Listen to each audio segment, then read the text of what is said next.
Aw, shit. Here we go again. Welcome to the Sloppy Book Club podcast. I'm Jenny. And I'm Celese, and welcome to Season 3, Episode 11. On this week's episode, we are going to do our February wrap-up and do a quick review of An Education of Malice by S.T. Gibson, which we're both excited to talk about. Yes. With spoilers, but we'll Yes. tell you when we start spoiling. Yes, we'll do a quick little blurb that will be spoiler-free. And then we'll kind of let you know that, okay, if you don't want to know about the book anymore, to close your ears or, grab your drink and go. Close your ears. Close your ears. Just fast forward. Yeah. Or come back later. Exactly. So Jenny has a drink. I have a little drinky drink. We're going to have our drink. We're going to do our wrap up and our review. So grab your beverage of choice and join us. Yeah.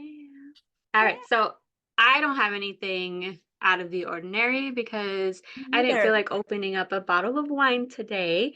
So I just made my very, very loved strawberry watermelon with a splash of lemon vodka drink. It's like my favorite thing to drink, either with strawberry or watermelon. I wish I would have grabbed a mixed drink. I just have my wine in a can. Yeah, I wasn't feeling the wine today, so my little rosé in a can. okay. It's a lot. It's good. Yeah. Nothing too crazy. Good. I wish it was like little bottles or, because you do have like that metallic kind of aftertaste because it's in a can. That's weird. Yeah, it has a weird little aftertaste. I wonder if you pour it in a glass. Oh, if you won't think sure. about it, so that Probably. I don't know. Most likely, but I'm too lazy to do all that. And that requires dishes in the end. And it sure does. Yes. I'm gonna just keep it in the can and just not think about the aftertaste. Drink that metal. All right. So we're actually gonna talk about our February wrap up. Yes. We're not gonna deep dive into it. You can find our reviews on our Instagram, the Sloppy Book Club. So we're just gonna kind of mention them and what genre they are. Yes. Right? Yes. Cool. Now, do you want to go back and forth, or do you want to do all of yours and then I do all of mine? I could just do all of mine so we're not stumbling over each other. All right. So my first one is Discovery, Love and Other Things by Victoria Woods. And this is a sort of mummy, not retelling, but it has the mummy vibes and it's spicy and it's a romance. Really good. I'm not huge on romances, but this one was a 5-star for me. It was very, very good. I feel like the theme of it and like the environment made you like it more, I feel like. Yeah. Because I agree. What do you call those people that looks for mummies and stuff and like what is like that? An archaeologist or an Egyptologist? Yeah. That's what I wanted to be.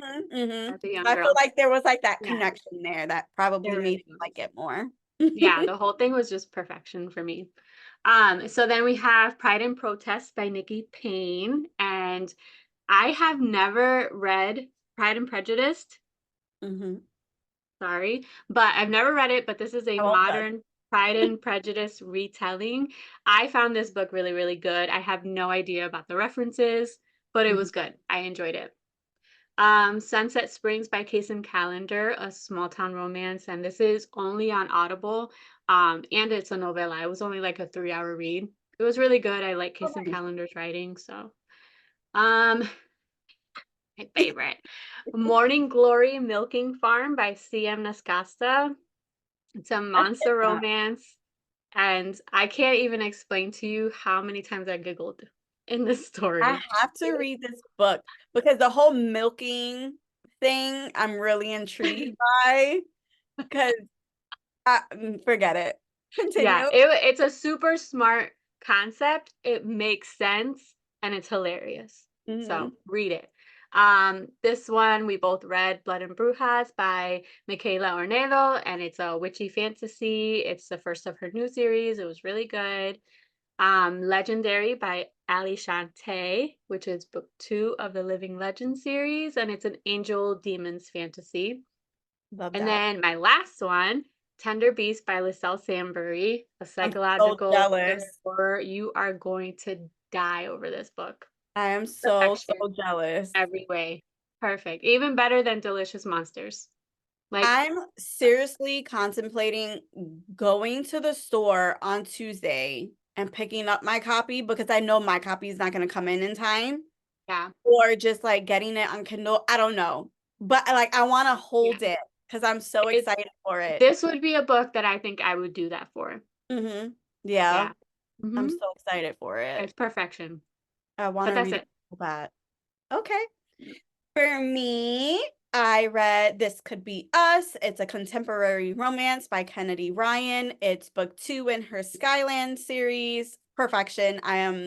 Kennedy Ryan does not miss. I love all her books. I I just can't. started it. You did? Woo. I'm like a chapter in and I'm already obsessed. Yeah, Obsessed. so good. Yeah. There's a lot of maybe we could make our own little like episode on it because it's I just would so. love to, yeah. Yeah. I don't want to give Mhm. it away because it's not out yet. I believe it comes out March 4th or March 5th, sometime in Mhm. March, that first week of March. So I'm not going to say much, but it's great. I read Feybound by Sarah L. Arifi, and this is a fantasy. It has elves, it has fae. There's talk about a human kingdom that used to be around, but they've been like gone for over a millennia, and it's just really good. The Weight of Blood by Tiffany Jackson is a YA horror. I know you read this last year. Good. So good. Um, I listened to it on Audible, and Yeah. I feel like that's the way to go if you're going to try this book out because of the production Yeah, behind I it is agree. it's fantastic. Like you mentioned, Blood and Brujas, that was a really good fantasy that I really enjoyed. I'm not really a Why Choose girly, but that was This was you like a good like light why yeah, choose, because yeah. usually like why choose romances, they like hit you hard with like Yes. everybody's like putting it in somewhere, and Yeah. this one was like carefully calculated, I Yeah, guess.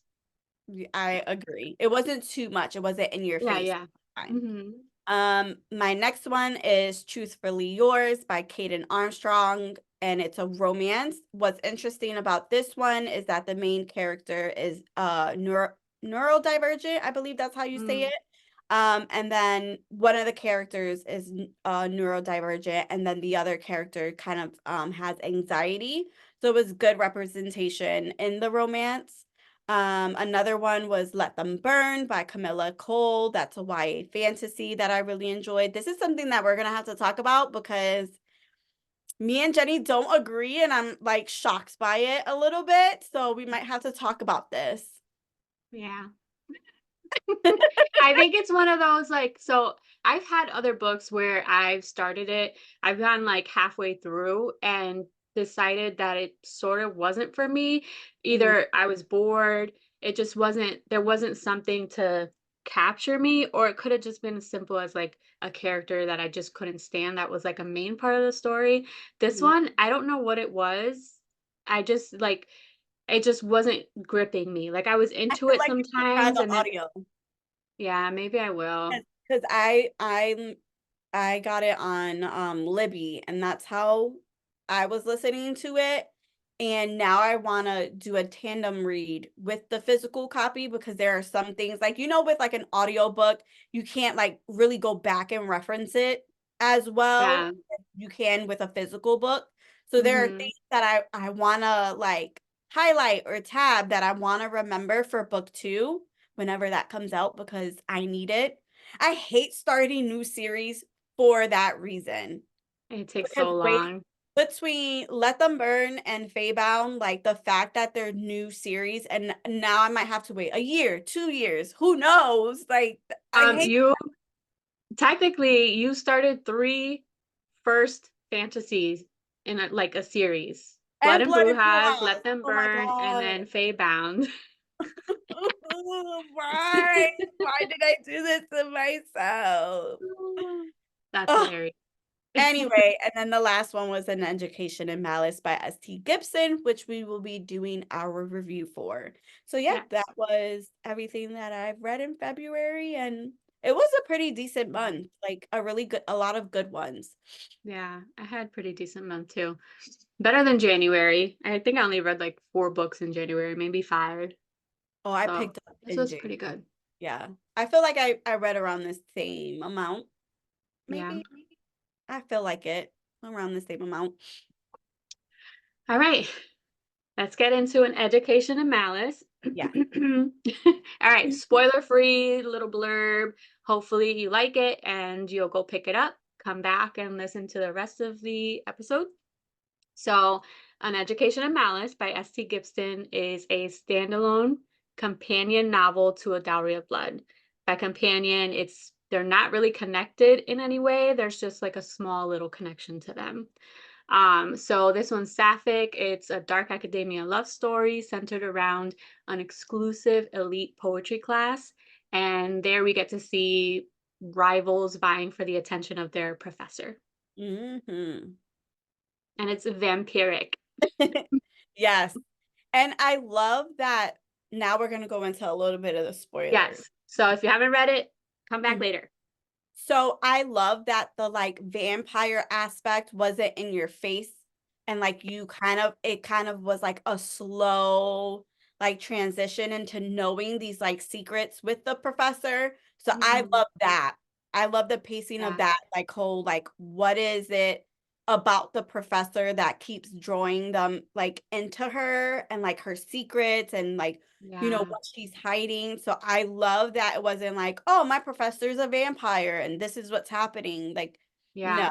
they really didn't know who she really was because she was so secretive. Yeah. And it wasn't like somebody recommends a vampire book and like it's spicy or whatever. Like you already know what you're getting into. They're gonna bite you, they're gonna probably have an orgasm while they're biting you, like that kind of thing. This wasn't anything like that. You don't really know sort of like what kind of character trait of a Yeah. vampire you're gonna get until probably mid to the end of the book, I Yes. think. Mhm. Yeah. So it Yeah, was really good. it was pretty far into the book where we're like, "Oh, okay." Because, like, you Hmm. get hints and clues and you kind of, like, get the vibe of that, but it's not fully known until a specific scene, and that's when you're like, "Oh, okay, this is, she is a Right. vampire." Yeah. So you don't get the actual like supporting facts Yes, till afterwards. yes, and I love Um that. yeah. So this one, the FMC Laura, she's Mhm, from Mississippi. She's a Southern girl aspiring to be a priest, an mhm, Epicostal priest or yeah, something like that. So she heads to like this inventive all girls school in Massachusetts, which was really cool because we're both yes, from Massachusetts. mhm, So right from the beginning, we meet her, and then she meets this senior, Carmilla, who Laura is like immediately enamored by, and she doesn't really know why, because we're meeting her at the same time, and all we know is that she's just like this mysterious girl that shows yeah, up out of nowhere. mhm, So it's like insta love, at least with Laura or right Laura. away, Mhm, right? Because we know nothing about Carmilla. So yeah, the insta love, it was lusting, and that mhm, was it. mhm, So we don't really learn anything else about her until we get to the main course that Laura is sort of, or this whole story centers around, which is this poetry class that is run by the professor, Miss Delafontaine. yes. At least that's how I've been saying it in Right? my head. And I what's think so that's how I say it. Yeah, and what's so interesting about this poetry like class is that it's only open for seniors and Laura Hmm. is a freshman and Yep. she kept writing to the professor like you need me in your class, this is my work. And that drew the professor in and she accepted her into this class. So technically she's not even supposed to be there. No, So not that at kind all. of brings on more of like that desire aspect of everything and the obsession because I feel like that's the huge theme within this book is obsession, desire, and a need for control. Uh, Hmm. I And feel like loneliness. Yes. I felt like loneliness was like the biggest thing around all three of these women. Yes. And the crazy thing about that too was that how vulnerable they all were in some kind of way because of their loneliness and not Hmm. wanting to be alone. And like, how far would you go in order to not be alone? Yeah. You know, what you're willing to Hmm. risk and what Right. you're willing to like do, you know, which was amazing. I really enjoyed this book a lot because of it. Yeah. So yeah, you know, getting into this poetry class was all Laura wanted to do. You know, she was just like, I need to be here. And so she finally does. And then Carmela is there too, and she meets her there. And I feel like that very first session, they were already, you know, that rivals, you felt it. Yeah. It went from Laura's Insta lust to both of theirs like instant rivalness. And it was mainly for Delafontaine's attention. Mm-hmm. Like, that was the main thing. It wasn't like, "Oh, my poetry's better than yours." No, it was they were vying for her attention pretty much. So, which is Delafontaine, you don't really know much about her. She's also another mysterious character, but you could tell she's super, like, sort of powerful, Yes. almost domineering, like, she walks into the room and everybody's eyes are on her, like Mm-hmm. that kind of She person. has that, yeah, that vibe and persona. Yeah. Um, what I really liked about Laura's character, there's a part in the very beginning where she's like finally feeling like she belongs almost, and like she's like, okay, Carmilla, you know, sees me as a rival. I've never gotten the attention from Mm, anyone before, so even though it's kind of a negative attention, she was like, she feels compelled enough to see me that way, you know, and yeah. she's never experienced that. And then with getting into the poetry class, she's like, I'm good enough to even be here, even though I'm not supposed Mhm. to be. So I really love Laura's character development throughout the whole story. Yeah. And Even if it was a toxic one. even if it was toxic, for It was sure. very toxic, but All it was of them, good. all 3 were Yeah. very Mhm. toxic, to the point where I love that Laura was able to see the kinks in, like, the professor's, like, armor and see how manipulative she was and, you know, trying Yeah. to, like, save Carmilla from the Mhm. professor, but also being obsessed, with the professor as well, because here Yeah. she is, like, "Okay, I'm going to this class, I'm noticing these things that are unprofessional within the professor-student relationship, Yeah. yet I still wanna hold her attention at the same time, like, it's kind of Yeah. crazy." Yeah, because you learn, like, right away that Delafontaine and, Carmilla's relationship is very inappropriate. It's almost, like, possessive in Mhm, nature, like, she makes different comments that sorta seem very controlling towards mhm, Carmilla, but we still don't know at this point, like, what kind of relationship they have. Do they have, like, a sexual relationship? Is mhm, it just student-teacher? Like, what is it that they're how are they connected? And but you see all of those like weird, inappropriate sort of mannerisms between the both of them, which I mm, really liked, but it mm. was weird. It was weird. I Yeah. liked but, it's crazy because Carmilla, she's, like, throwing herself at Doctor or Professor De Mhm. La Fontaine and Yeah. herself, and there's a point where she's like, "I wanna kiss you," like, and she's just like, "Nope, that's not Mm-mm. the kind of relationship Pump the I." brakes. Yeah, she's like, Which "No." was which is why it was weird because this whole time you're like, oh, so are they like together or do they have a secret relationship? But Delafontaine never actually made any No, no. sexual like encounters with her. It was mostly just the way they spoke and how they spent time together Mhm, alone, I mhm. guess. Yeah, It was the so attention. It was the yeah. attention. You know, she from what I remember, Carmilla didn't have, like, the best of upbringings either, where she wasn't getting a lot of attention, if I'm not mistaken. So having someone like the professor for her, I can see why she became so obsessed with her and wanting Mhm. her. And, it's like when you're too friendly with someone and then you're like, "Oh, they like me more than just friendship." And I think that's where things got blurred for her. Yeah. I mean, the commitment that Carmilla had from flying from across the world, I think she was from, like, Austria or something like Yeah, that, she was. Mhm, to be in her class, like, it wasn't even just to be in the school, she, like, was determined to be in Delafontaine's class. she was. Yeah, but for her, it was the poetry Mm, because why else would she go there? She didn't know her. mhm, It was mainly poetry.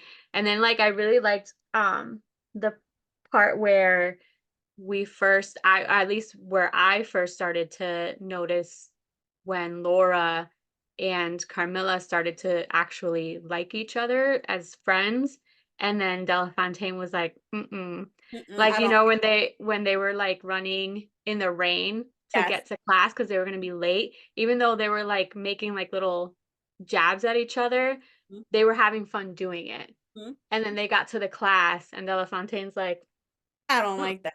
Which go is sit over there." which is so interesting to me because I felt like she manipulated that relationship between the 2 so much Yeah, to keep that rival, like, no, Carmilla's poem is better or Laura, and just always putting them against each other. 'cause she's And controlling. and then and then she sees them actually, like, starting to like one another and be Mhm. friends. She's like, "No, I don't want that." It's just like, "Lady, you're crazy." Like, make up your mind. What do Yeah, you want? but It's that like was that she wanted to see that, like, toxic, like, fight back and forth almost for, like, her attention, but then when they were finally getting along, she was like, "No." but I also think that's where her past comes into play, you know, Yes. because she had to fight for the attention of the person who made her a vampire, and it was always like a cutthroat kind of thing. So I feel like that is the only way she knew how to have a Yeah. relationship is if you're fighting for it and fighting for that attention, which is Yeah. why I understood her towards the end of the book. Because I'm gonna be honest, I didn't like her. I Same. didn't like her at I still all. don't. I think even, like, with the us finding out exactly why, I feel like that was still such a shit move, but Mm, we'll get to mhm. that part. I don't wanna, like, jump all the way to the Yep. end, but, like, it was still such a shit move, and she is a terrible person, Mhm. like, completely. I hate Um, so then when they start to finally be friends and get to know each other and be a little bit more friendly, that's when I think Laura finds out or actually catches Delafontaine drinking from mm, Carmilla, right? yes. This Mhm. was another, like, fucked up moment because she was just like, well, once she caught Laura had or saw that Laura had caught them, she was like, "Well, you're complicit now. So, I mean, I was gonna choose you anyway, but you're complicit now." I was like, "Bitch." Yeah. Like, wait, what happened? Like, seriously? How Mhm. freaking toxic and destructive is that to somebody's, like, self Mhm. that they were just like, "Well, you're here anyway, so you can't say anything, but I was Yeah. gonna choose you anyway." It's like, So were you really, or is it like now I'm a choice because I know your secret? mhm, which is sort of why I still don't like her Mhm. because it was something similar to what she did to Carmilla towards Mhm. the end. Yeah, Um, definitely. I yeah, just seeing that, like, possessive kind of relationship she had with Carmilla was interesting too because she didn't want love from her. She just wanted, like, that attention of not being, like you said, alone. And mhm, I felt like when having Laura as a rival, she knew that she would always come running back to her. So when they weren't, when they started to get along, she felt that, like, wait, is she gonna leave me for Laura kind of thing? And I think that's where the jealousy came in and why yeah, she fought so much harder to kind of like keep them separated because she was yeah. like, no, you're my person. Not only do I want to drink from you, but I want you to come to my house and read me poems. Yeah, it's like when you have a best friend and then you see them talking to somebody else and you're like, "That's my Who's best that? friend." That's my or they or the person that they're talking to is like, "Oh yeah, this is my best friend so and so," and you're And you're like, like, "Excuse me?" "Since when?" Right. It's pretty So much the same thing. That's it their really was. relationship. So, Yeah.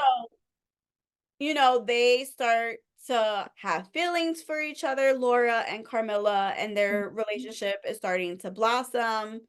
The professor at first, didn't really like that, but then she's like you said, Laura finds out, you know, Dr. Why do I keep saying doctor? I Was don't she a know. doctor at some point? I don't know, but maybe you're getting like the "de" Yeah. in Yeah. doctor and "de." Something. Well, I know, like, she kind of is like, okay, well, she kind of has to join our duo, and now they become a trio.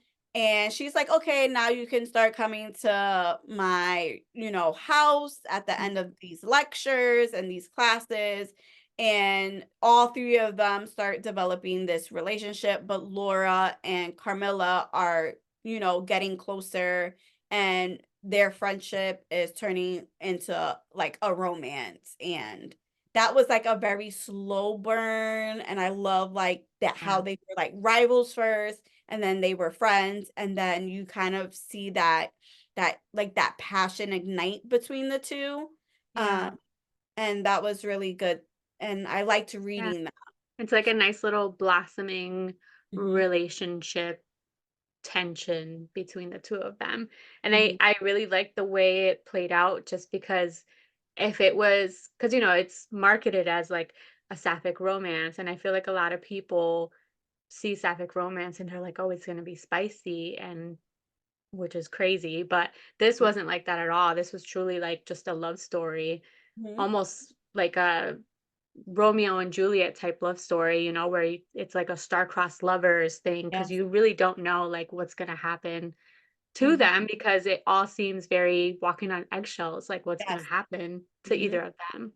Like, Um, they never even share their, like, love of one another or their oh, relationship with Professor De La Fontaine. Like, they right. kind of try keep that really under wraps. Like, she knows it. She could Yeah, kinda smell it in the air, but she never really comments on it until later on in the book. So, they kind of keep it under yeah. wraps, and then something happens. Yes. Dun, dun, Dun, dun. dun, dun. Um, which I think what's we're gonna talk about next kind of Mhm, goes along with what you were saying with how Delafontaine was feeling, how Laura was sort of kind of like coming into her territory and she was being jealous about her taking her away from her, which is what happens next, which is what I think the reason is for what happens next under the school, I mhm. guess, if Yes. that makes sense to you. Mhm, So yeah, Delafontaine, it seems like she's trying to sort of bring them in together and starting to break down her barriers a little bit. So she brings them under the school to like this area, and it ends up being a resting chamber for Delafontaine's sire, whose name is Isis, and she looks like a corpse laying there. So she explains a little bit to Carmilla and Laura about who she is, but she doesn't really go into deep detail. But then she has a nerve to ask Carmilla to bleed for her so that she can feed this creepy looking corpse on mhm. the resting chamber, And Isis. okay, so before we go into that, so I don't know if it's like me realizing it now, but is it safe to say that she was always gonna use her as like Yes, almost like a sacrifice yes, to get 100%.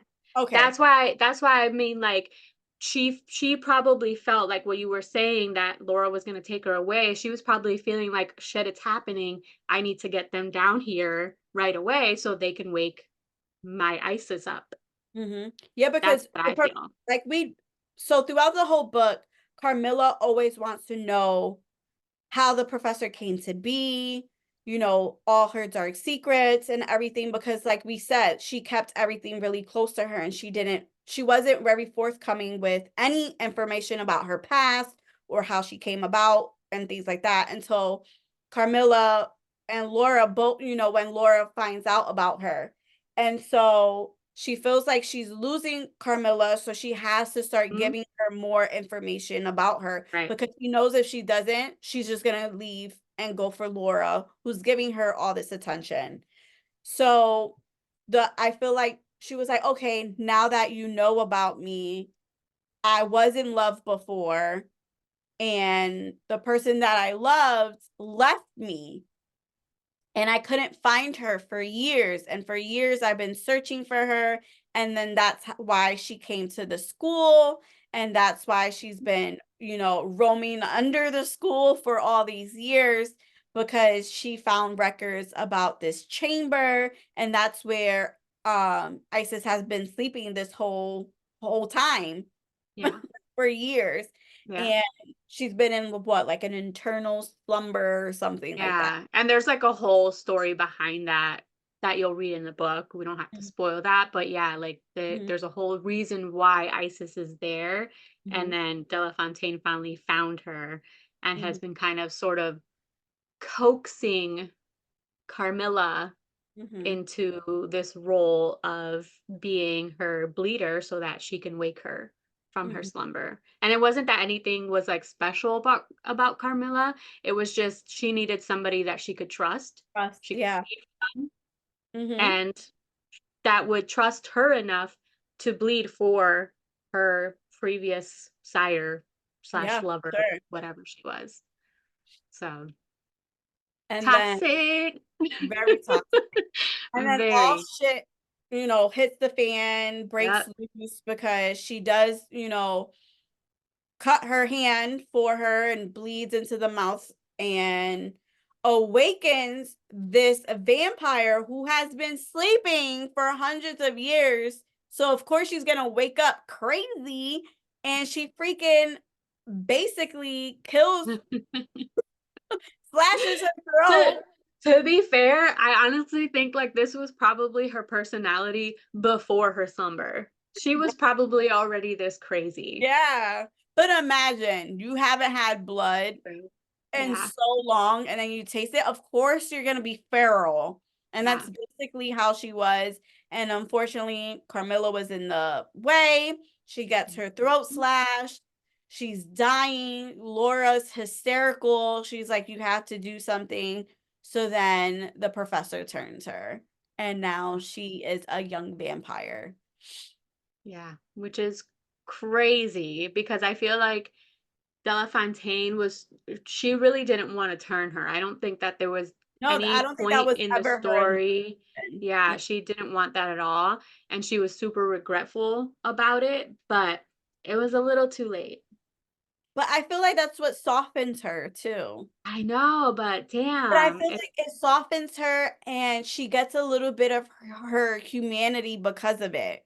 Like, being a vampire, you lose that. Like yeah, you don't have, the little good guy on your shoulder telling you, this is wrong.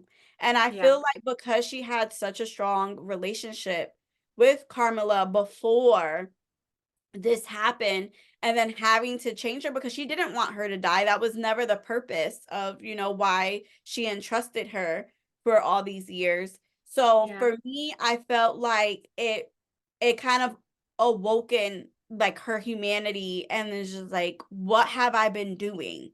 Like, this is so wrong. And I feel like that's why I started to kind of like understand her, and then started to even like her a little bit, which was really weird because you're time wild. this whole time I did not like her, but I feel like I think everything you're falling for after, the Delafontaine magic. maybe I am, but I feel like I was able to kind of understand where she was coming from, although the way she went about it was so Yeah, wrong. yeah, But we agree. she was infatuated by the person who turned her. She was in love with her. she randomly just left her one day and, hunting her for so many years and then finally finding her. And then she is not what she wanted. Okay, so then it's like saying sorry after you've been caught. Like you said sorry because you were caught. Like Mhm, so she loved her, mhm, and what would you do for love? Anything, right? So then this finally happened and she's like, "Wow, Isis is actually kind of crazy. I shouldn't have done this." But if she wasn't, you still would have done it, mhm. like crazy. And I think once Carmilla was turned, like up and she's been fed and whatever, I think that's when she started to truly see Delafontaine for who she really was. Yes. And it came Isn't slowly still. isn't that so crazy how that switch for both of them? Mhm. Here it is, the professor is getting her humanity back and realizing how wrong she's been all these years and how manipulative she is. And then Mhm. Carmela is finally seeing the monster the professor is. Yeah. I love that. I Yeah. really It's enjoyed just like that a in the book. complete Mhm. switch. Uh, and it was Yeah. that one part. It was her changing, her Yeah. dying, and then becoming a vampire for both of them to shift their perspectives and Mhm. change their whole like their whole like relationship. Yeah. I that's Yeah. great writing. Yeah. They started to pull apart. She started to Mhm, become closer to Laura, even though she was already getting closer to mhm, Laura. I mhm. really like the bathtub scene where Laura was like she had gone under the water and Carmilla was like, please don't leave me with her. But she Mhm. didn't tell her that. She just like No, said it. I that was is. like, Mhm, uh-huh. Like she was under the water, she didn't think she would hear her, yeah. so she Yep, was she kind of just like like saying it. whispered it, please don't Mhm, leave me mhm. with her. I was like, Don't leave me with her um, either. They're both like, "Please, no, we can't yeah, leave each other," kind of thing. yeah. So now we have this crazy vampire on the loose who hasn't had blood in, like, so many years, and she's Hmm. causing havoc within the school. The Yep. professor now has to figure out, like, what she wants to do, like, you know, does she want this relationship with the person who turned her? Does she want to keep, Carmilla and Laura around? And it's just like a crazy. I feel like the story really picked up towards the end Yeah, because you have this crazy vampire on the loose who's causing havoc, killing some of the girls within the school. So now it's not only killings that are happening, but also they're like their identities can be, found out, because yeah. she's draining them of their blood. So now questions are going to be, asked about like what animal does that or, what's actually going on.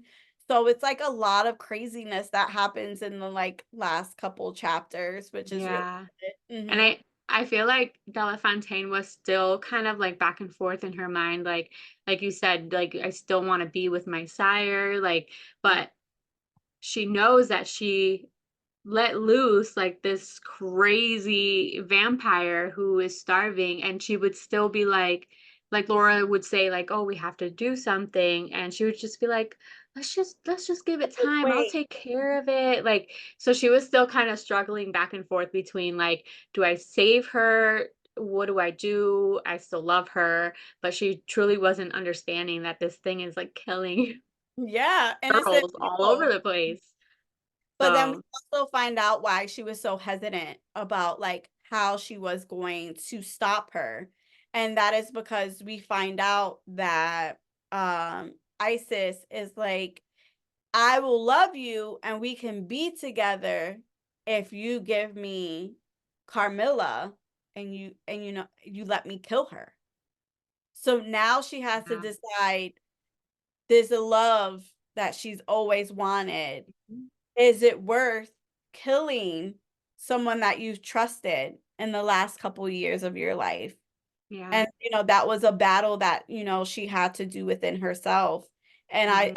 it was just so good. It was so good. I felt like she was, like, truly seeing Isis in herself at that point Mhm. because of how she was treating Carmilla was the same way she was being treated by Isis. So I think Yes. that was kind Mhm. of her turning point in this whole story, Mhm. I think. I don't wanna give any more away. I know there's one scene that I was like so obsessed with in Mhm. the party scene. Oh, yes. But, like, I don't wanna give it away because if somebody's listening and they still Mhm. wanna read it, it's a really good scene, and it does have to do a little bit with a dowry of blood, so it's almost perfection all the way around. And Yeah. even the end with, a person, like, it was really, really good, and I enjoyed that part of it. Mhm. I don't wanna give the ending away. I feel Oh, like no, that's fine, we don't have to. yeah, because Yeah, I feel like where we're leaving off, there's this crazy vampire and there's this choice that has to be made, and even at the very end of the book, there's also another choice that has to be made that Laura has to make for herself, and I feel like yeah, that is so good, like, it was such a yeah, greatly and crafted story. we'll talk about it after we're Yes. done recording because Mhm. I like yeah, we'll just talk Yeah. about it after. So yeah, so this book you get like we love S.T. Gibson's writing. It's Mhm. almost perfection. It's poetic. It's something that like sticks with you. But this book is loneliness, obsession, rivals to lovers. You get a plus size heroine, um, vampires. Yeah, I think that's it, right? Mhm. Yeah. So, if and toxic relationships. So if that's up your alley, please check it out because it is very toxic, but Mm-hmm. it's really good. I love the just the different dynamics of relationships and how everything, turns out for them and the decisions that they make. Um, Yeah. it's just I really enjoyed it. So check it out. Yes, please do. Yes. And we do have some more authors in the Yes. lineup. Mhm. We won't talk about it quite yet, but we will Yeah. post about it as soon as we feel like we're good to post Mhm. about it. Mhm. But yeah, we have a Everything lot gets of fun finalized, yes, but things. we do have authors coming on, and we're really proud of this new chapter of where Mhm. our podcast is going, and we Yeah. hope you continue to come on this journey with us, and I hope you're just as excited with some of the authors we're gonna have. So, fingers crossed. Yeah, we were overwhelmed by the number of authors that Yes. wanted to come on. So if you're listening and you're one of them, just know we're going through it. We're just Yes. kind of taking our time and trying to schedule things. We want to do things right Yes. and be organized and give you the time that you need as well as the time that we need Mhm. to have good episodes. Yes. So Right? so Yay. So thank exciting. you for joining. Yes. Yeah. So listen out for what authors we're gonna have and all the fun stuff we're gonna be doing. But yeah, this is season 3, episode 11. We hope you enjoyed it. Bye. Bye.